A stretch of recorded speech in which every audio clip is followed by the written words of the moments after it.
Spoštovane dame in gospodje, še en tako imenovani add-on k prejšnjemu videu. Letos, ko je 40 let po smrti Josipa Broza Tita, ki nekako simbolizira Jugoslavijo in pre nekatere naivne sanje ljudi, ki so v tistem času živeli, in zato, ker jim je bilo skozi socialistični sistem z dejansko nevzdržno ekonomijo omogočeno, da so imeli službe in plače,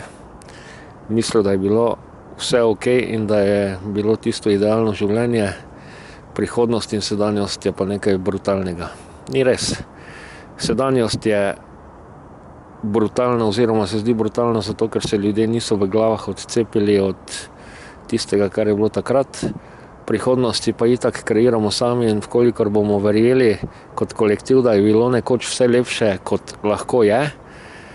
potem prihodnost bo taka, ko pač bo in ne bo za nas smiselna, logična, predvsem pa nekoristna. Zdravorazumsko gledanje na prihodnost je vse tako, z razumevanjem preteklosti in spoštovanjem sedanjosti si lahko zgradiš boljšo prihodnost, kot je preteklost, ker logika zdravega progresivnega razvoja je vselej izboljševati in izpopolnjevati zadeve in z prevelikim poudarkom jugonostalgije je to praktično nemogoče izvesti v praksi in s staranjem prebivalstva in odhodom mladih izobraženih kadrov v tujino bo očitno to en taki črni scenarij, ki je verjeten, vkolikor se dejansko ne preprogramiramo. Kar sem pa želel povedati v tem kratkem videu je pa tole, da bo treba tudi tiste grenke robide pričeti jesti, kar se tiče nekdanje skupne države in nastanka le-te in nekih prenapihnjenih mitov o narodno-osvobodilni borbi, ko v preteklem letu in pol v kontekstu projekta Wheelchair Holocaust Memorial intenzivno študiram predvojno obdobje, se dokopljem do podatkov, ki so nam bili zamolčani v nekdanjem šolskem sistemu, in sicer od tega, da je bila v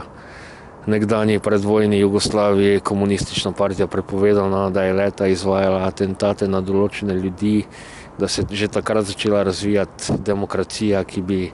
brez neke revolucije dejansko ustvarila mnogo bolj smiselno družbo, kot je danes, in tako naprej in tako naprej. Želel sem pa povedati to, kar se tiče ene brutalnosti,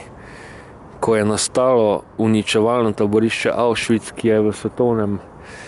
merilu dejansko sinonim za tovarno smrti, je pakt Ribbentrop-Molotov, se pravi nekako tako deklarativno rečeno pakt Hitler-Stalin še vedno veljal, se pravi, da komunisti so takrat vedeli, kakšno taborišče se na območju Poljske gradi, in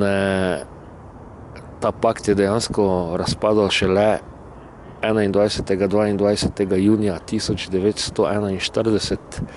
ta taborišča so pa obstajala in delovala že prej. In to so stvari, ki si jih kljub vsemu idealiziranju in maltretiranju uma, ki smo ga bili deležni v tistem sistemu, moramo priznati, kajti brez resnice ni svobode in brez svobode dejansko ni lepe prihodnosti. In kdor se pač temu želi upirati in vsakega, ki samo za kanček podvomi v idealno sliko nekdanjih časov, označi za fašista, desničarja, klerofašista, kaj jaz vem, tisti ima globok problem s samim seboj in na neki točki v življenju bo opazil oziroma opazila, da se dejansko tako lahko samo sesede človek sam vase. Tako da natočimo si čistega vina. Le tako lahko pridemo iz zgodlje, v kateri se kot družba, država, skupnost nahajamo. In rečemo, druži Tito, mi ti se konemo, da sa pravog i zdravog puta ne skrenemo, jer tvoj put nije bio onaj najbolji.